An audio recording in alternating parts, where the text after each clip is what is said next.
Hello everyone, welcome to Lakshmi Tutorials. Dear friends, ಈ ವಿಡಿಯೋಲಿ ನಾವು ಮ್ಯಾಗ್ನೆಟ್ ಚಾಪ್ಟರ್ ಬಗ್ಗೆ ನಮ್ಮ 6th NCERT ಅಲ್ಲಿ ಕೊಟ್ಟಿದ್ದಾರೆ. ಸೊ ಆ ಚಾಪ್ಟರಲ್ಲಿ ಯಾವ ಥರ ಕ್ವೆಶನ್ಸ್ ಅರೈಸ್ ಆಗುತ್ತೆ ಅನ್ನೋದನ್ನು MCQs ಹಾಗೆ 1 mark questions, 2 marks questions, 3 marks questions ಅಂತಂದರೆ ಆಬ್ಜೆಕ್ಟಿವ್ಸು ಹಾಗೆ ಡಿಸ್ಕ್ರಿಪ್ಟಿವ್ ಟೈಪು ಯಾವ ಥರ ಕ್ವೆಶನ್ಸ್ ಅರೈಸ್ ಆಗಬಹುದು, ಹಾಗೆ ಯಾವ ಥರ ನಾವು ಆನ್ಸರ್ ಮಾಡಬಹುದು ಅನ್ನೋದನ್ನು ಇಲ್ಲಿ ಡಿಸ್ಕಷನ್ ಮಾಡ್ತಾ ಹೋಗೋಣ. ಈ ವಿಡಿಯೋ ತಮ್ಮೆಲ್ಲರಿಗೂ ತುಂಬ ಯೂಸ್ಫುಲ್ ಆಗಿರುತ್ತೆ ಅಂತ ಭಾವಿಸ್ತೀನಿ. ಯೂಸ್ಫುಲ್ ಆಗಿದೆ ಅನಿಸಿದ್ರೆ ಲೈಕ್ ಮಾಡಿ, ಶೇರ್ ಮಾಡಿ ಹಾಗೆ ಸಬ್ಸ್ಕ್ರೈಬ್ ಮಾಡಿ ಅಂತ ಹೇಳ್ತಾ ಈ ವಿಡಿಯೋನ ಸ್ಟಾರ್ಟ್ ಮಾಡೋಣ. ನಮ್ಮ ಮೊದಲನೇ ಕ್ವೆಶನು MCQಸನ್ನು ತೊಗೊಂಡಿದ್ದೀನಿ ನಾನಿಲ್ಲಿ. So what happens when a magnet is broken into multiple small pieces ಅಂತ ಕೊಟ್ಟಿದ್ದಾರೆ. ಕಾಂತವೊಂದನ್ನು ಹಲವಾರು ಸಣ್ಣ ತುಂಡುಗಳಾಗಿ ವಿಭಜಿಸಿದಾಗ ಏನಾಗುತ್ತದೆ ಅಂತ. ಸೊ ಆಪ್ಷನ್ಸಲ್ಲಿ ಏನು ಕೊಟ್ಟಿದ್ದಾರೆ? Only north poles are formed, only south poles are formed, each piece retain both north and south poles ಅಂತ ಕೊಟ್ಟಿದ್ದಾರೆ.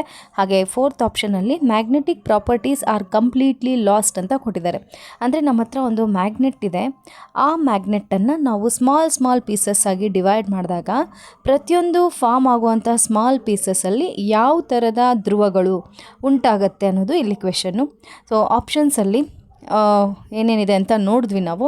ಸೊ ಒಂದೊಂದು ಪೀಸಲ್ಲೂ ಸಹ ಏನಾಗುತ್ತೆ ಅಂತಂದರೆ ನಾರ್ತ್ ಹಾಗೆ ಸೌತ್ ಎರಡೂ ಪೋಲ್ಸ್ ಏನಿದೆ ಇದು ಫಾರ್ಮ್ ಆಗಿರುತ್ತೆ. ಓಕೆ, ಸೊ ಇಲ್ಲಿ ಕೊಟ್ಟಿರೋ ಆಪ್ಷನ್ಸಲ್ಲಿ ಎಲ್ಲಿ ಆಪ್ಷನ್ ಇದೆ ಅಂತಂದರೆ ಆಪ್ಷನ್ ಸಿ ಅಲ್ಲಿ each piece retains both north and south poles ಅಂತ ಇದೆ.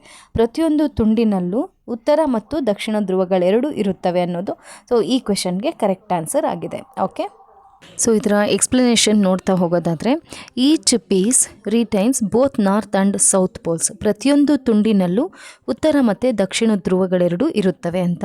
Magnetic monopoles do not exist in nature, every piece of broken magnet retains both north and south poles. ಏಕಧ್ರುವವಿರುವ ಕಾಂತಗಳು ಇರಲು ಸಾಧ್ಯವಿಲ್ಲ. ಕಾಂತವನ್ನು ಎಷ್ಟು ತುಂಡು ಮಾಡಿದರೂ ಪ್ರತಿಯೊಂದು ತುಂಡು ಉತ್ತರ ಮತ್ತು ದಕ್ಷಿಣ ಧ್ರುವಗಳನ್ನು ಹೊಂದಿರುತ್ತದೆ ಅನ್ನೋದು ಇದರ ಎಕ್ಸ್ಪ್ಲನೇಷನ್ ಆಗಿರುತ್ತೆ. ಓಕೆ,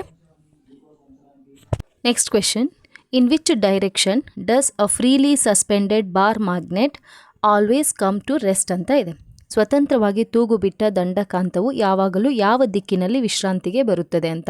ಅಂದರೆ ಒಂದು ಮ್ಯಾಗ್ನೆಟನ್ನು ತಗೊಂಡು ನಾವು ಅದನ್ನು ಯಾವುದೇ ದಿಕ್ಕಿಗೆ ತಿರುಗಿಸಿ ಬಿಟ್ಟರೂ ಸಹ ಅದು ರೆಸ್ಟಿಗೆ ಬಂದಾಗ ಯಾವ ಡೈರೆಕ್ಷನಲ್ಲಿ ಬಂದು ನಿಲ್ಲುತ್ತೆ ಅನ್ನೋದು.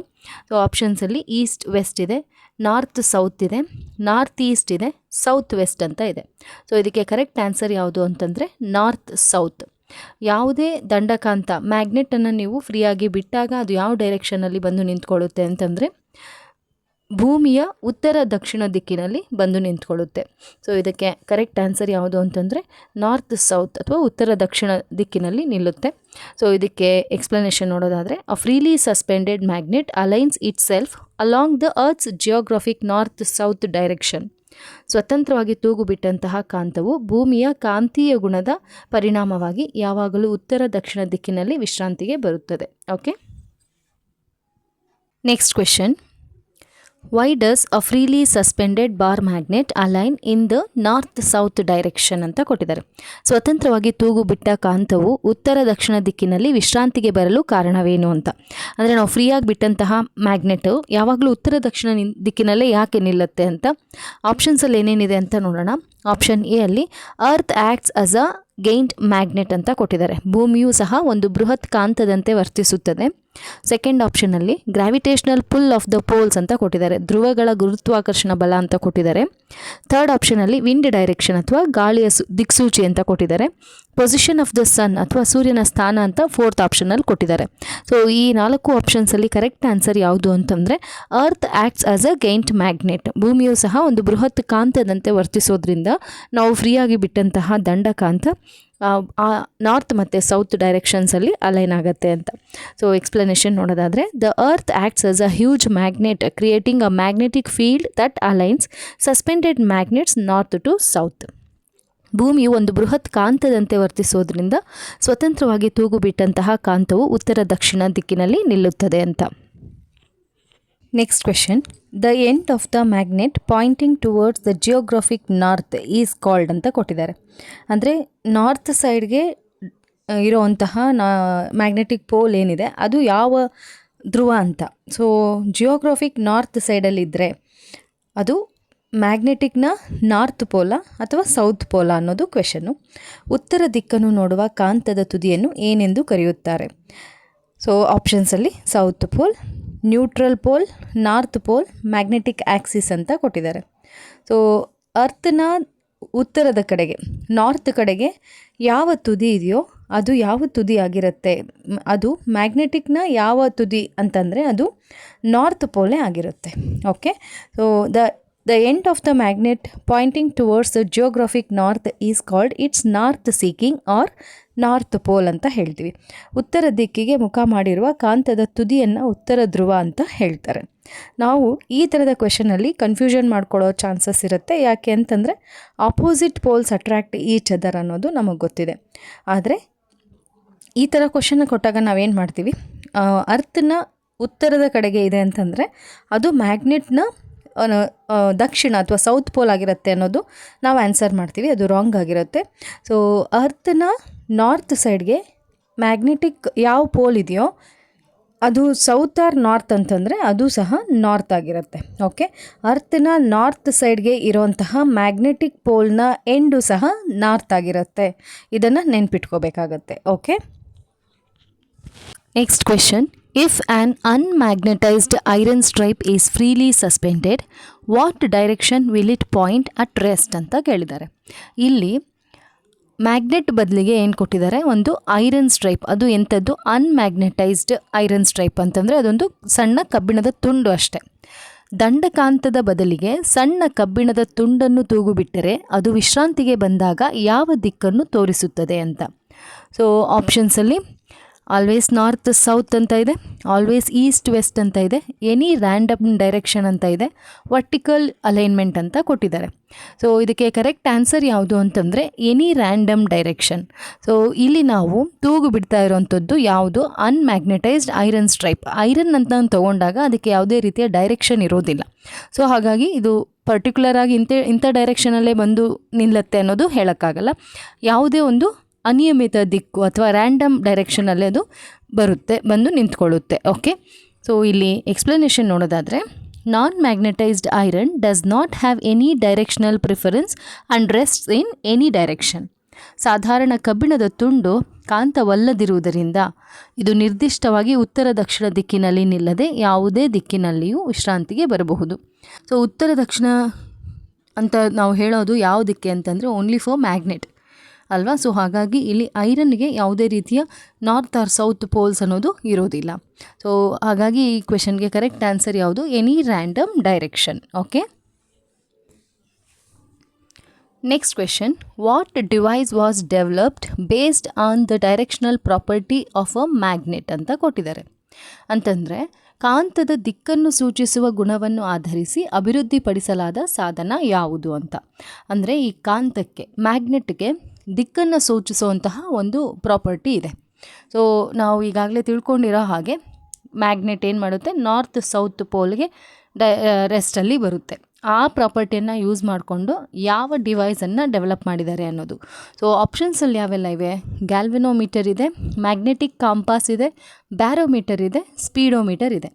ಈ 4ರಲ್ಲಿ ಮ್ಯಾಗ್ನೆಟನ್ನು ದಿಕ್ಕನ್ನು ಸೂಚಿಸುವಂತಹ ಗುಣವನ್ನು ಬಳಸಿ ಅಭಿವೃದ್ಧಿಪಡಿಸಿರುವಂಥದ್ದು ಯಾವುದು ಅಂತಂದರೆ ಅದು ಮ್ಯಾಗ್ನೆಟಿಕ್ ಕಾಂಪಾಸ್. ಸೊ ಈ ಮ್ಯಾಗ್ನೆಟಿಕ್ ಕಾಂಪಾಸನ್ನು ದಿಕ್ಕನ್ನು ಸೂಚಿಸೋದಕ್ಕೆ, ನಮಗೆ ದಿಕ್ಕು ತಿಳಿಬೇಕಾದರೆ ಈ ನಾವಿಕರೆಲ್ಲ ಏನು ಮಾಡ್ತಾಯಿದ್ರು, ದಿಕ್ಕನ್ನು ಯಾವ ದಿಕ್ಕಿನ ಕಡೆಗೆ ಅವರು ಹೋಗ್ತಾ ಇದ್ದಾರೆ ಅನ್ನೋದು ತಿಳ್ಕೊಬೇಕಾದ್ರೆ ಮೊದಲಿಗೆ ದಿಕ್ಸೂಚಿಯನ್ನು ಬಳಸ್ತಾಯಿದ್ರು.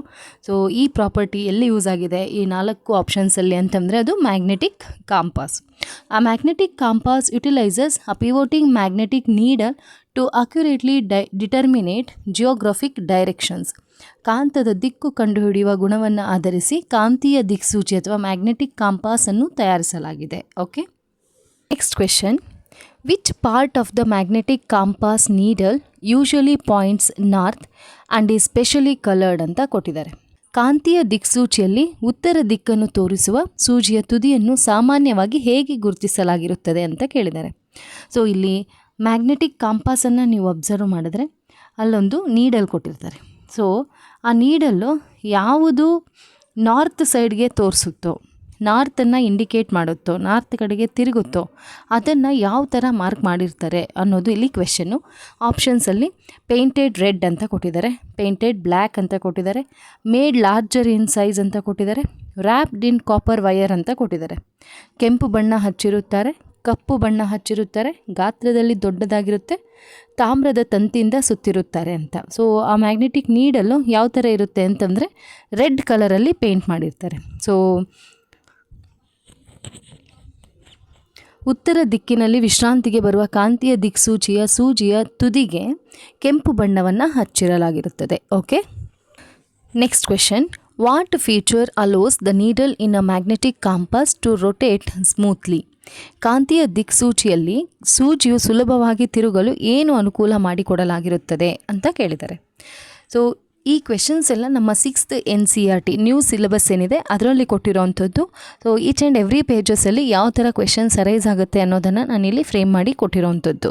ಓಕೆ, ಸೊ ಆಪ್ಷನ್ಸಲ್ಲಿ ಏನೇನಿದೆ? ಸಸ್ಪೆಂಡೆಡ್ ಇನ್ ವಾಟರ್, ನೀರಿನಲ್ಲಿ ತೇಲಿಸಲಾಗಿರುತ್ತದೆ ಅಂತ ಕೊಟ್ಟಿದ್ದಾರೆ. Placed on a central pivot or stand ಅಂತ ಕೊಟ್ಟಿದ್ದಾರೆ. ಒಂದು ಆಧಾರದ ಮೇಲೆ ಇರಿಸಲಾಗಿರುತ್ತದೆ ಅಂತ ಕೊಟ್ಟಿದ್ದಾರೆ. ಥರ್ಡ್ ಆಪ್ಷನಲ್ಲಿ ಏನು ಕೊಟ್ಟಿದ್ದಾರೆ? ಅಟ್ಯಾಚ್ಡ್ ಟು ಅ ಸ್ಪ್ರಿಂಗ್ ಅಂತ ಕೊಟ್ಟಿದ್ದಾರೆ, ಸ್ಪ್ರಿಂಗ್ಗೆ ಜೋಡಿಸಲಾಗಿರುತ್ತದೆ ಅಂತ ಕೊಟ್ಟಿದ್ದಾರೆ. ಹಾಗೆ ಫೋರ್ತ್ ಆಪ್ಷನಲ್ಲಿ ಕನೆಕ್ಟೆಡ್ ಟು ಅ ಬ್ಯಾಟರಿಗೆ ಸಂಪರ್ಕಿಸಲಾಗಿರುತ್ತದೆ ಅಂತ ಕೊಟ್ಟಿದ್ದಾರೆ. ಸೊ ಈ 4 ಆಪ್ಷನ್ಸಲ್ಲಿ ಕರೆಕ್ಟ್ ಆನ್ಸರ್ ಯಾವುದು ಅಂತಂದರೆ option B, placed on a central pivot or a stand ಅಂತ. ಒಂದು ಆಧಾರವನ್ನು ಕೊಟ್ಟಿರ್ತಾರೆ, ಆ ಆಧಾರದ ಮೇಲೆ ಆ ನೀಡಲನ್ನು ಇಟ್ಟಿರೋದ್ರಿಂದ ಆ ನೀಡಲ್ ಏನಾಗುತ್ತೆ, ಈಸಿಯಾಗಿ ತಿರುಗೋದಕ್ಕೆ ಸಹಾಯ ಆಗುತ್ತೆ. Okay, the needle is balanced on a sharp centre pivot so it can rotate with minimal friction. ಸೂಜಿಯನ್ನು ಪೆಟ್ಟಿಗೆಯ ಕೆಳಗಿರುವ ಆಧಾರದ ಮೇಲೆ ಸುಲಭವಾಗಿ ತಿರುಗುವಂತೆ ಸಮತೋಲನದಲ್ಲಿ ಇರಿಸಲಾಗಿರುತ್ತದೆ. Okay, next question. Where on a bar magnet is the attraction of iron fillings the strongest ಅಂತ ಕೊಟ್ಟಿದ್ದಾರೆ. ದಂಡಕಾಂತದಲ್ಲಿ ಕಬ್ಬಿಣದ ಪುಡಿಯು ಹೆಚ್ಚಾಗಿ ಎಲ್ಲಿ ಅಂಟಿಕೊಳ್ಳುತ್ತದೆ ಅಂತ. ಒಂದು ಬಾರ್ ಮ್ಯಾಗ್ನೆಟನ್ನು ತಗೊಂಡು ಅಲ್ಲಿ ಕಬ್ಬಿಣದ ಪುಡಿಯನ್ನು, ಐರನ್ ಫಿಲ್ಲಿಂಗ್ಸನ್ನೆಲ್ಲ ಹಾಕಿದಾಗ ಯಾವ ಕಡೆ ಅಂದರೆ ಆ ಬಾರ್ ಮ್ಯಾಗ್ನೆಟ್ನ ಯಾವ ಕಡೆಗೆ ಜಾಸ್ತಿ ಐರನ್ ಫಿಲ್ಲಿಂಗ್ಸು ಅಟ್ರ್ಯಾಕ್ಟ್ ಆಗುತ್ತೆ ಅನ್ನೋದು ಇಲ್ಲಿ ಕ್ವೆಶನ್ನು. ಸೊ ಆಪ್ಷನ್ಸಲ್ಲಿ ಏನು ಕೊಟ್ಟಿದ್ದಾರೆ? ಅಟ್ ದ ಸೆಂಟರ್, ಮಧ್ಯಭಾಗದಲ್ಲಿ ಅಂತ ಕೊಟ್ಟಿದ್ದಾರೆ. ಆಪ್ಷನ್ ಬಿ ಅಲ್ಲಿ ಅಟ್ ದ 2 ಎಂಡ್ಸ್ ಅಥವಾ ಪೋಲ್ಸಲ್ಲಿ ಅಂತ ಕೊಟ್ಟಿದ್ದಾರೆ, ಕಾಂತದ 2 ತುದಿಗಳಲ್ಲಿ ಅಥವಾ ಧ್ರುವಗಳಲ್ಲಿ. Equally all over the surface, ಎಲ್ಲ ಭಾಗಗಳಲ್ಲೂ ಸಮನಾಗಿ ಅಂತ ಕೊಟ್ಟಿದ್ದಾರೆ. ಆಪ್ಷನ್ ಡಿ ಅಲ್ಲಿ ಏನು ಕೊಟ್ಟಿದ್ದಾರೆ? Only on the north pole, ಉತ್ತರ ಧ್ರುವದಲ್ಲಿ ಮಾತ್ರ ಅಂತ ಕೊಟ್ಟಿದ್ದಾರೆ.